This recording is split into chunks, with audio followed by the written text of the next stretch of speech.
Assalamualaikum warahmatullahi wabarakatuh.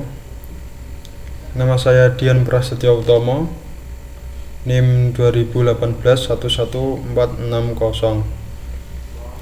Pada kesempatan hari ini saya akan mempresentasikan tentang komunikasi dan kedisiplinan kerja. Dari Ibnu Umar radhiyallahu an, ia berkata, Rasulullah Shallallahu alaihi wasallam memegang pundakku lalu bersabda, jadilah engkau di dunia ini seakan-akan sebagai orang asing atau pengembara. Lalu Ibnu Umar radhiyallahu an berkata, jika engkau di waktu sore, maka janganlah engkau menunggu pagi, dan jika engkau di waktu pagi, maka janganlah menunggu sore, dan pergunakanlah waktu sehatmu sebelum kamu sakit dan waktu hidupmu sebelum kamu mati. Hadis riwayat Bukhari kitab Ar-Ridha. Hadis di atas mengajarkan kepada kita bahwa dalam hidup ini kita harus menjadi manusia-manusia yang disiplin. Oleh karenanya kita dapat banyak ayat Al-Quran di mana Allah Subhanahu wa Ta'ala bersumpah dengan waktu seperti firman-Nya.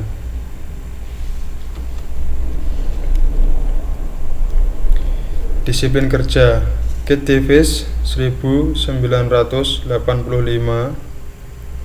mengungkapkan bahwa discipline is management action to enforce organization standards. Berdasarkan pendapat Kate Davis, disiplin kerja dapat diartikan sebagai pelaksanaan manajemen untuk memperteguh pedoman-pedoman organisasi. Mengapa disiplin penting? Disiplin menunjukkan besarnya rasa tanggung jawab karyawan terhadap tugas atau pekerjaan. Semakin baik disiplin, semakin tinggi prestasi kerja. Sebaliknya, tanpa disiplin karyawan, organisasi perusahaan sulit mencapai hasil yang optimal. Kedisiplinan, kesadaran, kesetiaan. Kedisiplinan adalah kesadaran dan kesediaan seseorang menaati semua peraturan perusahaan dan norma-norma sosial yang berlaku. Kesadaran adalah sikap seorang yang secara sukarela menaati semua peraturan dan sadar akan tugas dan tanggung jawab. Kesediaan adalah suatu sikap, tingkah laku, dan perbuatan seorang yang sesuai dengan peraturan perusahaan, baik yang tertulis maupun tidak. Perlunya peraturan dan hukuman dalam kedisiplinan. Peraturan sangat diperlukan untuk memberikan bimbingan dan penyuluhan bagi karyawan dalam menciptakan tata tertib yang baik di perusahaan. Dengan tata tertib yang baik, semangat kerja, moral kerja, efisiensi, dan efektivitas kerja karyawan akan meningkat. Hukuman diperlukan untuk meningkatkan kedisiplinan dan mendidik karyawan supaya menaati semua peraturan perusahaan. Pemberian hukuman harus adil dan tegas terhadap semua karyawan. Indikator kedisiplinan. Tujuan dan kemampuan. Tujuan harus jelas, cukup menentang serta sesuai dengan kemampuan karyawan. Teladan pimpinan. Pimpinan menjadi panutan, harus menjadi contoh yang baik, disiplin, jujur, adil, serta sesuai kata dengan perbuatan. Balas jasa.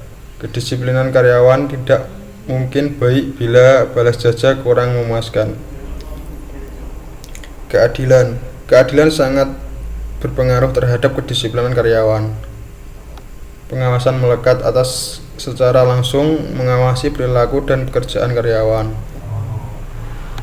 Sanksi hukum. Sanksi hukum berperan penting dalam memelihara kedisiplinan karyawan. Ketegasan. Pimpinan harus tegas dan berani bertindak untuk menghukum karyawan yang tidak disiplin. Hubungan kemanusiaan. Hubungan kemanusiaan yang harmonis dapat memotivasi kedisiplinan yang baik. Pendekatan disiplin kerja. Pendekatan disiplin modern.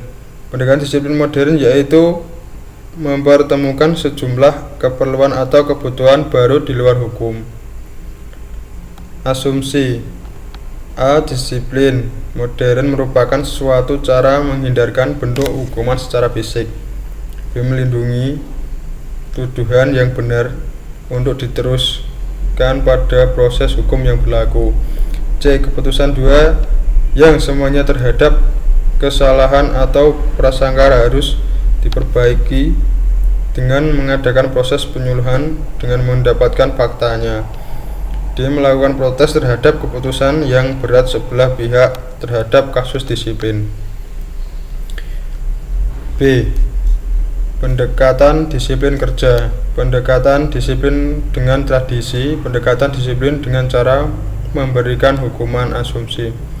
A. Disiplin dilakukan oleh atasan kepada bawahan dan tidak pernah ada peninjauan kembali bila telah diputuskan. B. Disiplin adalah hukuman untuk pelanggaran, pelaksanaannya harus disesuaikan dengan tingkat pelanggarannya. C.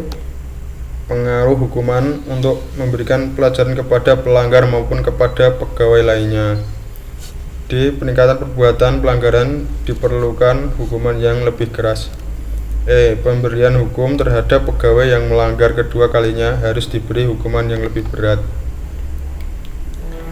C. Pendekatan disiplin kerja. Pendekatan disiplin bertujuan disiplin kerja harus dapat diterima dan dipahami oleh semua pegawai. Disiplin bukanlah suatu hukuman tetapi merupakan pembentukan perilaku. Disiplin ditujukan untuk perbuatan perilaku yang lebih baik. Disiplin pegawai bertujuan agar pegawai bertanggung jawab terhadap perbuatannya. Pelaksanaan sanksi pelanggaran disiplin kerja. Pelaksanaan sanksi terhadap pelanggaran disiplin dengan memberikan pemberian peringatan, pemberian sanksi harus segera, pemberian sanksi harus konsisten. Terima kasih atas